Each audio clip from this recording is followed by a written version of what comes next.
In the shadows of the great Egyptian temples, far from the ostentatious gold that covered the sarcophagi of the pharaohs, the priest used something far more functional and discreet.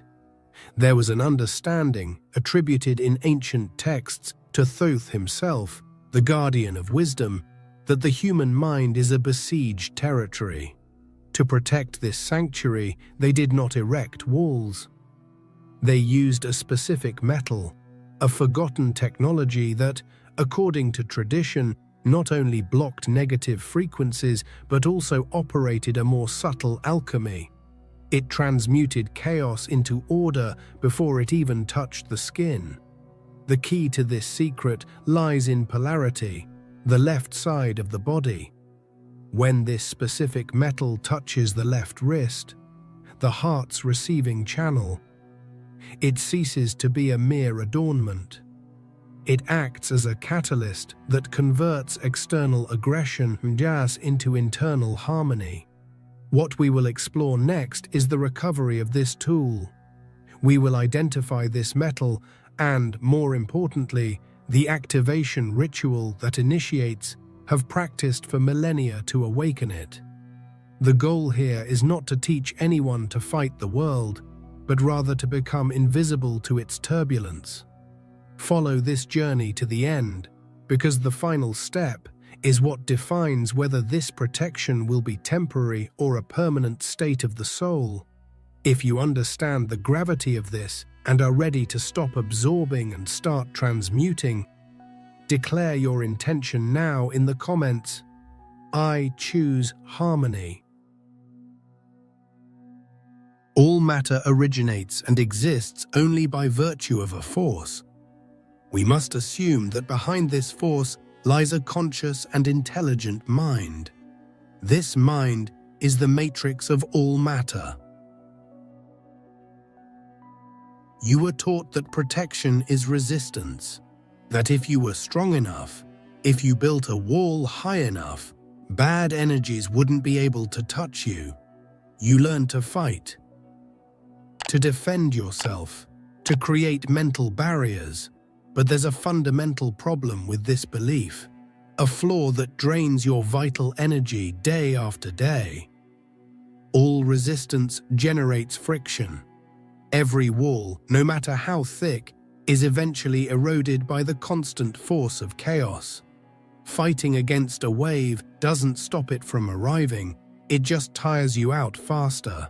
The ancients knew this. Thoth, the scribe of the gods, did not teach his disciples to build fortresses. He taught something radically different, a spiritual technology that operates on a higher level of physics. He taught transmutation. There is an abysmal difference between fighting chaos and transforming it before it even touches your mind. It is the difference between being a soldier in an endless war and being an alchemist who uses poison to create the antidote. Most people spend their entire lives trying to defend themselves from frequencies they can't even name. They feel the weight, the density, the collective fear that hangs in the air like an invisible sticky fog.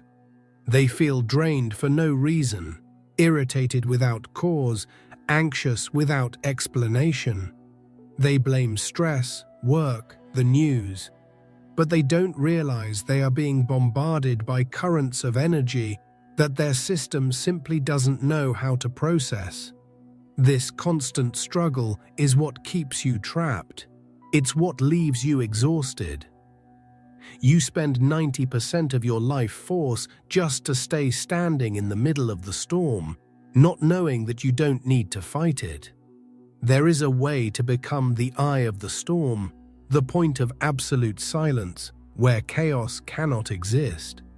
A way to recalibrate your energy field so that it doesn't resist negativity, but makes it irrelevant. Imagine no longer needing to defend yourself.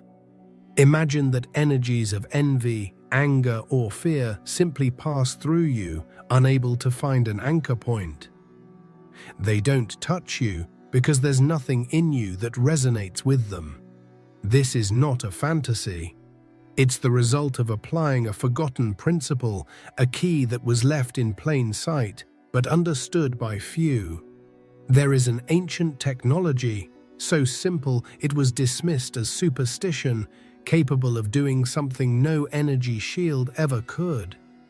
It can convert the very energy that tries to destabilize you into nourishment for your soul, into fuel for your consciousness. The secret lies not in blocking what comes from the outside, but in changing what you are inside. And that change begins with a single metal. When science rediscovers what magic never forgot. Modern science has a curious habit. It spends decades researching only to rediscover truths that alchemists and priests kept for centuries in their texts and temples. Take human blood, the very essence of your physical vitality. Scientists know that the iron in your hemoglobin is responsible for carrying oxygen to every cell in your body. Without iron, you suffocate in minutes. It's an indisputable fact. But there's a crucial detail that's rarely mentioned in biology textbooks. A secret hidden in plain sight. Iron can't do its job alone. It's like a powerful king, but one who needs a wise advisor to act. In our bodies, that advisor is copper. Without a minimum amount of copper, iron becomes useless. Oxygen doesn't bind. Blood can't breathe. Your physical body suffocates at a cellular level. Now apply that same principle to your subtle body, your aura, your energy field. If your physical blood needs copper to breathe oxygen, what does your light body need to breathe prana, the vital energy of the universe? What happens when you live in a modern world that, through your diet and environment, systematically deprives you of this essential metal? You become a being that merely survives but does not thrive. You breathe, but you are not truly alive. You function, but you are not awake. Your energy field becomes anemic, pale, unable to retain light and vitality. It becomes porous, vulnerable to any dissonant energy current that passes nearby. You constantly feel tired, drained, because your subtle body is literally suffocating. It cannot absorb the life force that surrounds you. The Egyptians knew this. In the reliefs of the temples of Dendera, dedicated to Hathor, the goddess of harmony and beauty, the priests are not seen using gold for protective rituals. They used copper. Copper bracelets, copper mirrors, copper instruments. Because they understood that copper is not a defensive metal like the iron of Mars. Copper is a breathing metal. It is what allows your subtle body to process the light that descends from the sky. Copper doesn't create a wall. It creates a lung. It doesn't block energy. It makes it assimilable. It allows you to breathe the very essence of life on a level that most people have forgotten exists. And when you can breathe, you no longer need to fight. You simply exist in a state of fullness that chaos cannot penetrate. This brings us to a blind spot that most spiritual seekers ignore. There is no point in trying to download a high-voltage consciousness into a body that still operates with old wiring. You have probably already felt this. That strange lag between your spiritual vision and the physical tiredness that pulls you down. That exhaustion that no night of sleep can fix. Thoth called the body the temple not for poetry, but for engineering. In the complex Egyptian mythology, Set is not evil incarnate. He is the god of chaos, of confusion, of the disorder necessary for a new order to be born. He represents the entropic force of the universe, the sandstorm that disorients and blinds. But Set, the powerful god of brute force, has a specific fear, a weakness known to the initiated. He fears the mirror. A mirror does not fight against chaos. It does not attack it, judge it, or try to contain it. A mirror simply reflects it. It shows chaos its own nature, without distortion, without resistance. And when chaos is forced to see itself with absolute clarity, when its own disordered image is returned to it, it disperses. Illusion does not survive the confrontation with its own truth. The priests of Hathor, the goddess of love and harmony, understood this principle deeply. That is why their main ritual instruments were polished copper mirrors. They did not use them to defend themselves against Set or his influences. They used them to reflect the very nature of chaos back to its source, maintaining the temple space in a state of neutrality and peace. Copper, when used on the body, acts exactly like these sacred mirrors. When a negative thought form, a wave of envy, a current of collective fear is projected towards you, it encounters the vibrational field of copper. And copper doesn't block it. It doesn't forcefully repel it. It simply reflects it. It returns it to its origin or grounds it, dispersing its charge into the earth, keeping you untouched. You remain centered, enveloped in a field of benevolent neutrality. The energy sent to harm you doesn't even reach you. It's mirrored before it arrives. This is real magic, based on subtle physics, not fantasy. It's not a struggle of forces. It's an act of mirroring. It's not about being stronger than negativity, but about becoming transparent to it. When you understand this, the entire dynamic of your life changes. You cease to be a reactive victim of the world's chaos and become a conscious instrument of your own transmutation.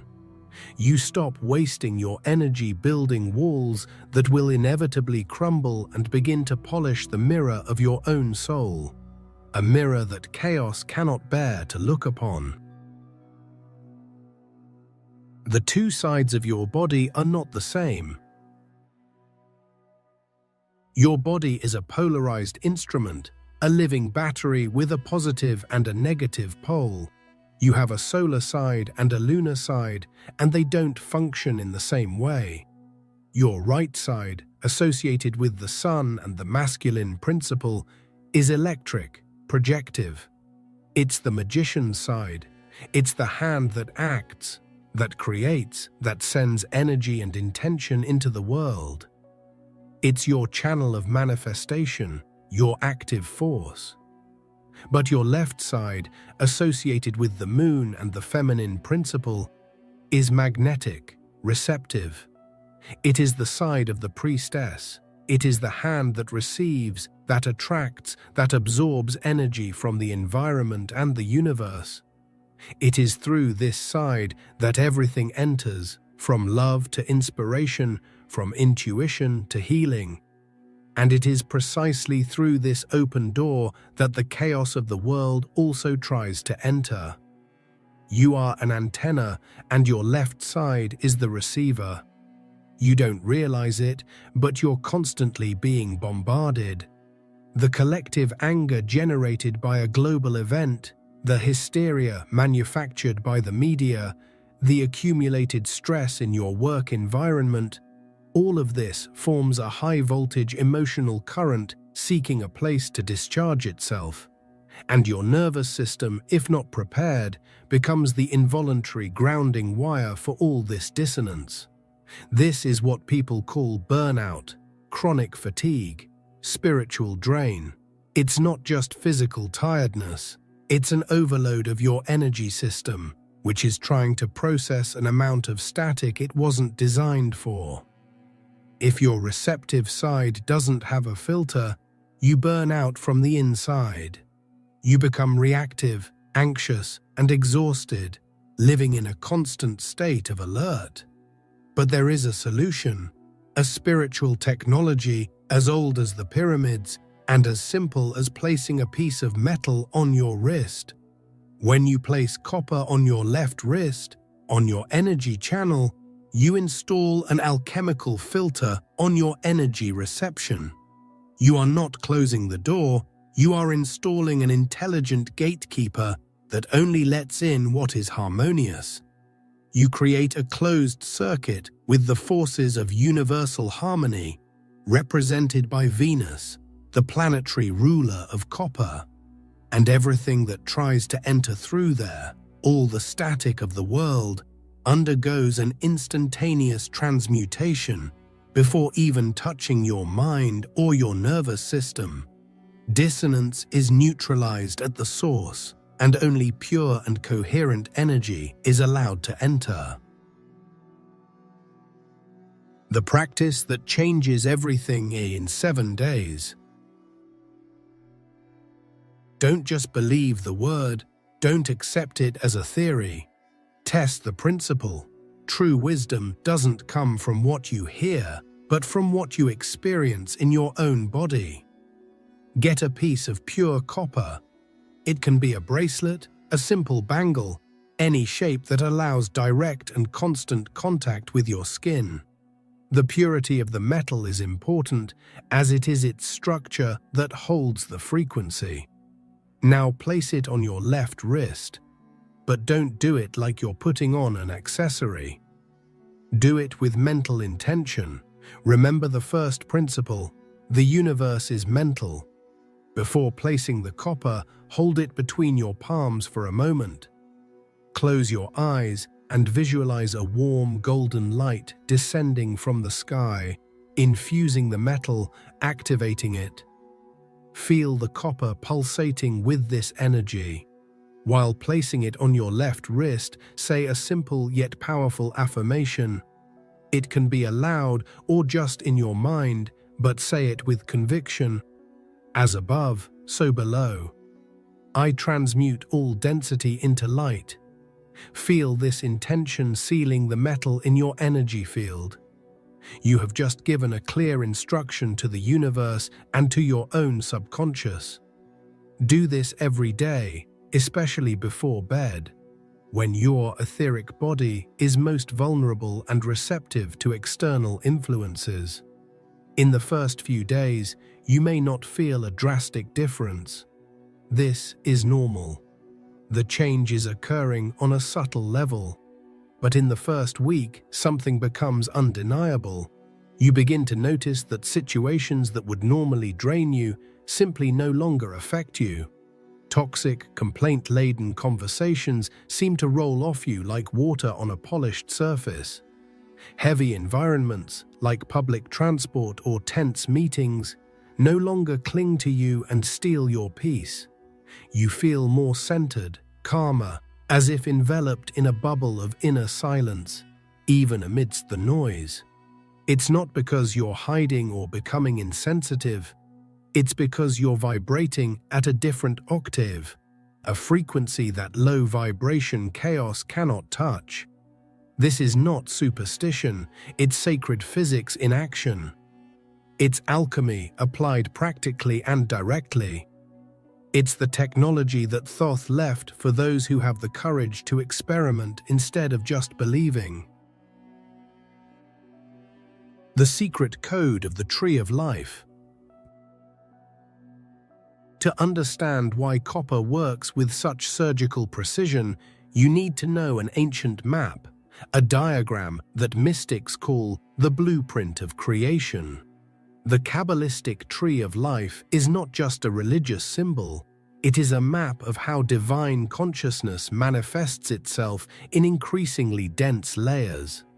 From pure, formless spirit to the material world you can touch.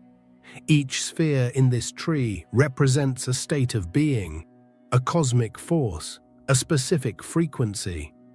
And each metal known to the ancients is the physical crystallization of one of these forces. Metals are not merely chemical elements, they are antennas for universal frequencies. Gold, for example, is the materialization of the sun, the sphere of Tifareth, the center, Christ consciousness, the incarnate divinity. Silver is the moon, the sphere of Yesod, the foundation, the unconscious, the receptacle of dreams and astral tides.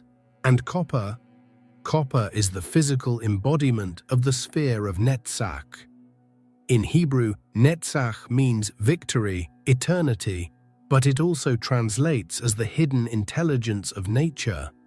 It is the sphere ruled by the planet Venus, the force of harmony, beauty, cohesion, and love that unites all things.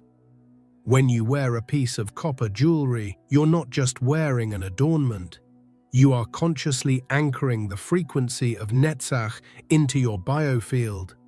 You are tuning your energy system to the vibration of natural harmony. You are sending a clear signal to the universe. And now, as this knowledge settles within you, remember this truth. Nothing that protects you was ever meant to be loud. The most powerful shields are often silent, subtle, and deeply personal. The metal that Thoth spoke of was never just a physical object. It was a symbol of alignment, a reminder that protection begins the moment you become aware of your own energy. When placed on the left side, near the heart, it does more than sit against your body. It becomes a signal, a declaration. It tells the invisible world, I am present, I am conscious, I am no longer unconsciously absorbing what was never mine. You may not see the frequencies, you may not hear them, but you will feel the difference. A quiet calm where anxiety once lived, a clarity where confusion once lingered, a strength that does not need validation. This is not about superstition. It is about intention. Because intention shapes perception, and perception shapes reality. The moment you choose to protect your energy, you stop being a passive receiver and become an active creator of your inner world. So as you move forward from this moment, carry this not as fear, but as empowerment. Let it remind you that you were never as vulnerable as you were made to believe. You were simply unaware of your own ability to stand in your own frequency. And once you stand there, fully present, fully aware, nothing misaligned can stay with you for long. Because the greatest protection was never the metal itself. It was always the awakened you.